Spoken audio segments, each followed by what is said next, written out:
I do not know, but the deer might have been eaten by a wolf or a dog, or by the boars that flock together, or the tiger who travels alone. Alas, when the sun rises, all auspicious things begin. Unfortunately, they have not begun for me. The sun god is the Vedas personified, but I am bereft of all Vedic principles. The sun god is now setting, yet the poor animal who trusted in me since its mother died has not returned. That deer is exactly like a prince. When will it return? When will it again display its personal activities, which are so pleasing? When will it again pacify a wounded heart like mine? I certainly must have no pious assets, otherwise the deer would have returned by now. Alas, the small deer, while playing with me and seeing me feigning meditation with closed eyes, would circumambulate me due to anger arising from love, and it would fearfully touch me with the points of its soft horns, which felt like drops of water. When I placed all the sacrificial ingredients on the kusha grass, the deer, when playing, would touch the grass with its teeth and thus pollute it. When I chastised the deer by pushing it away, it would immediately become fearful and sit down, motionless, exactly like the son of a saintly person. Thus it would stop its play.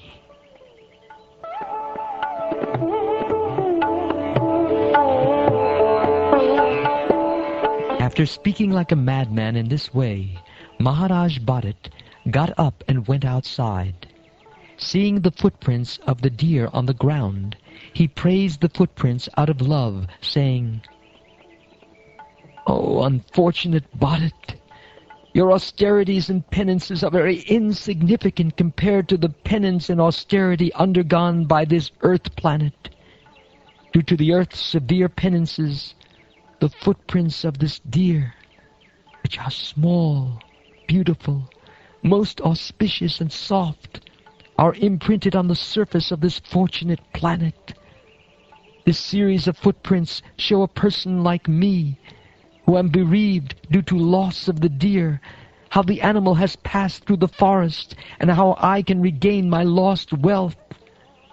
By these footprints, this land has become a proper place for Brahmins who desire heavenly planets or liberation to execute sacrifices to the demigods."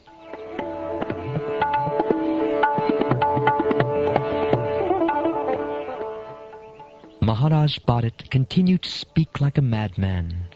Seeing above his head the dark marks on the rising moon, which resembled a deer, he said, "Can it be that the moon, who is so kind to an unhappy man, might also be kind upon my deer, knowing that it has strayed from home and has become motherless?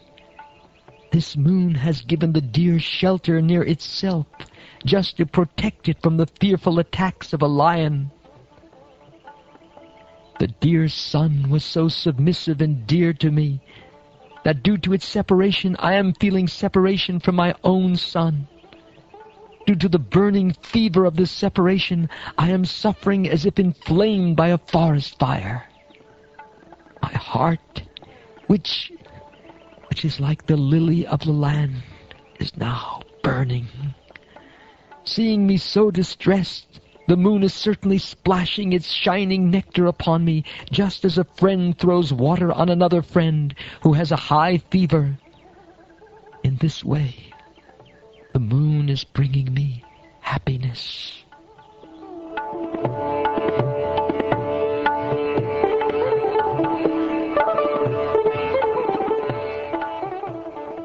My dear king, in this way Bharat Maharaj was overwhelmed by an uncontrollable desire, which was manifest in the form of the deer. Due to the fruitive results of his past deeds, he fell down from mystic yoga, austerity, and worship of the Supreme Personality of Godhead. If it were not due to his past fruitive activity, how could he have been attracted to the deer after giving up the association of his own son and family, considering them stumbling blocks on the path of spiritual life? How could he show such uncontrollable affection for a deer? This was definitely due to his past karma.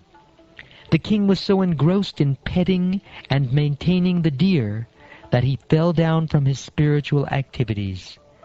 In due course of time, insurmountable death, which is compared to a venomous snake that enters the hole created by a mouse, situated itself before him. At the time of death, the king saw that the deer was sitting by his side, exactly like his own son, and was lamenting his death. Actually, the mind of the king was absorbed in the body of the deer, and consequently, like those bereft of Krishna consciousness, he left the world, the deer, and his material body, and acquired the body of a deer. However, there was one advantage. Although he lost his human body and received the body of a deer, he did not forget the incidents of his past life. Although in the body of a deer, Bharat Maharaj, due to his rigid devotional service in his past life, could understand the cause of his birth in that body. Considering his past and present life, he constantly repented his activities, speaking in the following way. What misfortune! I have fallen from the path of the self-realized. I gave up my real sons, wife, and home to advance in spiritual life, and I took shelter in a solitary holy place in the forest. I became self-controlled and self-realized, and I engaged constantly in devotional service, hearing, thinking, chanting, worshipping, and remembering the Supreme Personality of Godhead, Vasudeva. I was successful in my attempt, so much so that my mind was always absorbed in devotional service. However, due to my personal foolishness, my mind again became attached, this time to a deer. Now I have obtained the body of a deer, and have fallen far from my devotional practices.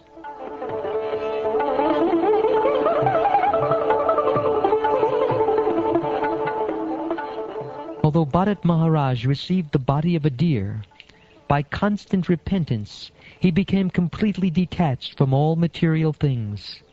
He did not disclose these things to anyone, but he left his mother deer in a place known as Kalanjara Mountain, where he was born. He again went to the forest of Shalagram and to the ashram of Pulastya and Pulaha. Remaining in that ashram, the great King Bharat Maharaj was now very careful not to fall victim to bad association. Without disclosing his past to anyone, he remained in that ashram and ate dry leaves only. He was not exactly alone, for he had the association of the Supersoul. In this way, he waited for death in the body of a deer. Bathing in that holy place, he finally gave up that body.